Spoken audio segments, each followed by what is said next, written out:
Hey everybody, and welcome to Keeping Your Business on Track. We're here to educate and inspire you to grow and elevate your real estate or mortgage businesses. I'm Joe Harris. I'm here with my counterpart, Nicki Jenny. And what are we talking about today, Nicki? We are going to talk about something that has hit our industry hard and heavy as of lately. So we're going to talk about 2-1 buy downs. Okay, good. I don't know a lot about this subject, so Joe is obviously our mortgage expert. So Joe's going to help walk us through what this product is, what are some of the qualifications. So let's just dive into it, shall we? Okay, cool. So what is a 2-1 buy down? All right. So out there, we see these things, they're called buy downs. You might see them as a 1-0 or 2-1 or 3-2-1. Mm-hmm. And basically what a buy down is it's a reduction of your payment every single month for a limited amount of time that is paid up front. So you have a reduction. Let's say a 2-1 buy down means that your interest rate for the first year will be reduced by 2%. And the second year, it'll be reduced by 1%. And the third year, it goes to the normal note rate, whatever your interest rate is that you negotiated with your lender. Okay, so how do they work? Okay, so it works like this. So the lender will tell the borrower, hey, your interest rate is 7%. I'm just making up a number. Don't hold me to that number. We're not quoting rates here, just giving an example. But let's just say they say your rate is 7%. So the first year, that rate is going to be 5%. And the second year, it's going to go to 6%. And the third year, it's going to go to 7%. And the mechanics are that the money that they save through the reduction in interest rate is going to be paid up front at closing. The exact same dollar for dollar. If you save, let's just use another number we're going to make up for these educational purposes. If you save $10,000 through that 2-1 buy down, that $10,000 is going to be, that entire $10,000 is going to be paid at closing. Now, it can be paid by the seller, the lender, the borrower, a builder, but it's paid at closing. Someone's going to pay it at closing. That money is then taken by the lender or the servicer and put into a bank account. And every month when you make your payment, you send in your portion of the payment, and the servicer will send in their portion of the payment to make that payment whole like it was the normal interest rate. Okay, and then to qualify for something like that, for the borrower or for the client, do they qualify for that lower interest rate, the higher interest rate, or what are they qualified based on? So there's really no benefit in qualifying because they're still going to qualify at the full rate. Whatever that rate is that's going to go to on the third year for a 2-1 buy down, it's whatever that rate is. So in this case, in this scenario, it was 7%. They're not going to qualify. They're not going to be able to qualify at the lower rate. They have to qualify at the full note rate. Okay, so let's talk about, I think that we all talk about the pros, but then sure, on the latter part. So let's talk about there's a lot of misconceptions on the pros. I do have to talk about that because it's being said you're going to save a lot of money, right? That's what I'm hearing. Are you really saving money if all the money you're saving is being paid up front? And then a lot of people say, well, they don't have to pay it, right? You're right. The borrower doesn't have to pay it. The seller can pay it. The builder can pay it. The lender can pay it, right? But the fact is that $10,000 is still paid at closing, or whatever the cost of that buy down is. It might not be 10. Let's just be honest on that. So whatever that cost is, yes, if the sellers pay it, you do get a reduction in payment for the first 2 years. But that being said, the sellers you could use that money to pay off the closing costs and have $10,000 more in your pocket. You could use that money, again, if the sellers are going to pay it, at just closing costs, not just for the buy down, but reduce your closing costs by that same amount, well then, you could take that money and you could pay your credit card off. You yourself can put it in a bank account where you don't have to depend on the bank to make your payment, even though they will, but you can use that money and control it yourself. You can get interest on that money at that time frame and pay your full payment. But the notion that they save money, even if someone else pays it, well, there's other ways to save money. Right. So a pro, going back, and I just had to get that out, but a pro would be there is a reduction in payment and it will help some people ease into that payment.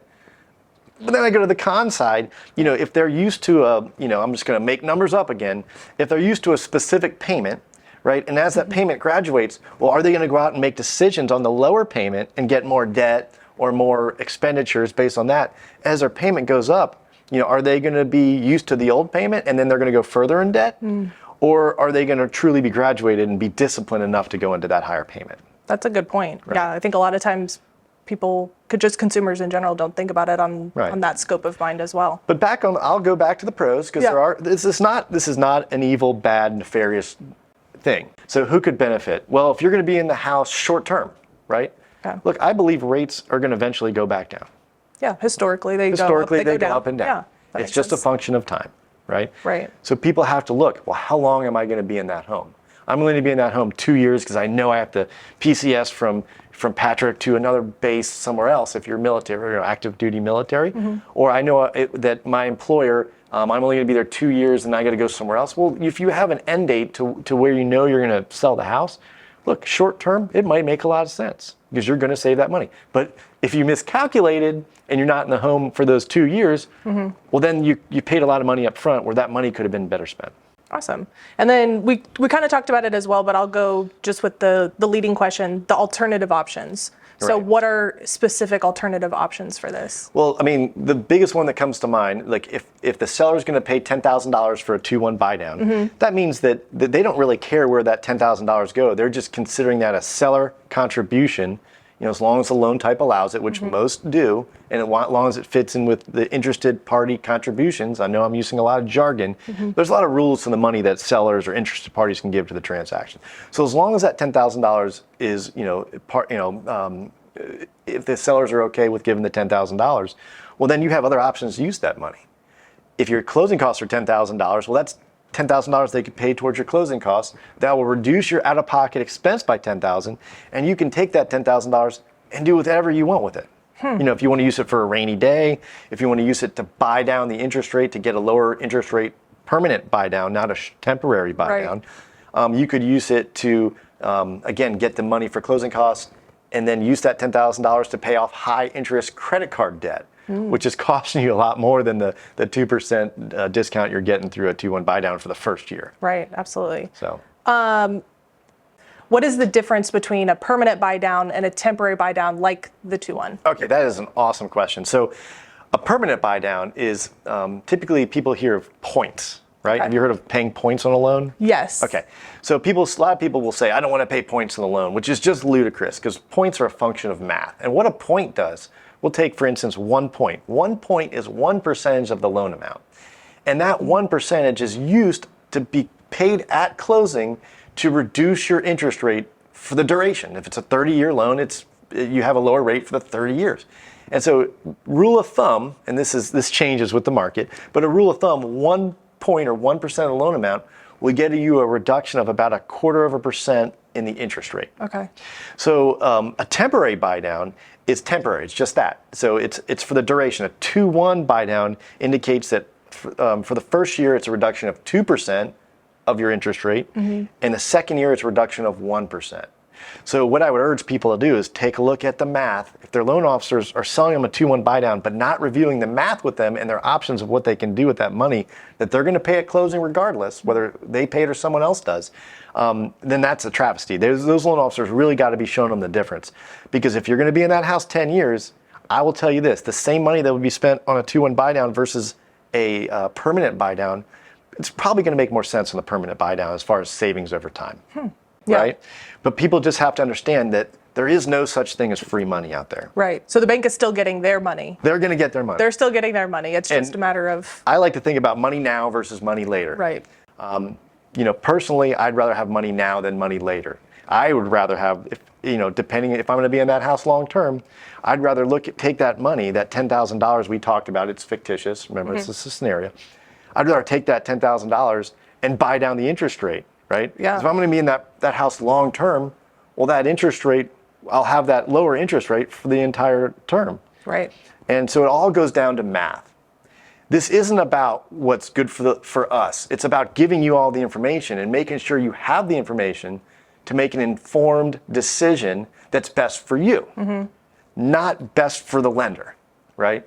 Marketing does some crazy things these days. Good marketing teams can take a product and make you want to buy it, even though it may or may not be in your best interest. I said may or may not, because for some people, again, it might be the right thing. Right. If you were to give one piece of advice to our real estate partners, what would it be with this 2-1 buy down? Well, number one, make sure the clients are working with a local professional that understand and can educate them on the real costs and real benefit and their options. Number two, there's a lot of great marketing out there. Make sure you get the facts. Don't just tell people your opinion based on no facts. Make sure that you're letting them know, look, 2-1 buy down might work for you. You need to talk to someone, look at the math, because people can say a lot of things, but the math typically doesn't lie. And then you make the decision that's right for you. I do know the pro of it is it does help reduce that shock of a higher interest rate. Right. And I think that's why a lot of people are selling it, because one of the biggest objections out there is rates. The rates are high. Well, no, you could do a 2-1 buy down and you're going to save money, but they're not really saving money. All of that money is paid in upfront at closing by somebody. And that's money that they could use to do other things with. Yeah, I think that's super informative. I know I've just seen a lot of videos been put out lately, and just talking about just the cost of the thousands of dollars that they're going to save, over a certain amount of time. So I think that's good that we address that it's not just a one size fits all type of option. Look, it is a solution to help people, conceptualize that they can have a lower rate in the short term. I get it. And it's helping to get over that rate objection. And the rate objection right now, the rates are higher than they've been. It's a fact. Yeah. Historically, they're not that high, but right now they're higher than they've been. So if it helps people get over that objection, then that might be a good thing. Yeah, awesome. Well, thank you for walking us through the 2-1 buy down. I know there's a lot of questions about this. If you have any questions, if you feel like some of your questions were not answered, we'd love for you to leave a comment. If you liked this podcast, we'd love for you to leave us a 5-star glowing review. Even if you can also leave us whatever type of review. We'd love the honest feedback of how we can improve these podcasts for you, to give you the content that you're looking for, the content that you need to share with your clients, or again, to help grow and elevate your business. And I'll add to that. Look, if you disagree with me, or if it's really helped you, let me know. I don't know everything. Believe it or not, I don't know everything. Yeah. Okay. So if there's some information that I left out, or if we're not seeing it from the right light, leave a comment. Yeah. And I'd love to hear from you. If you thought this was relevant, like Nicki said, leave a comment. Let me know if it helped you understand the product better. And if we can do anything for you, let us know. Thanks for listening, and hope to see you next time.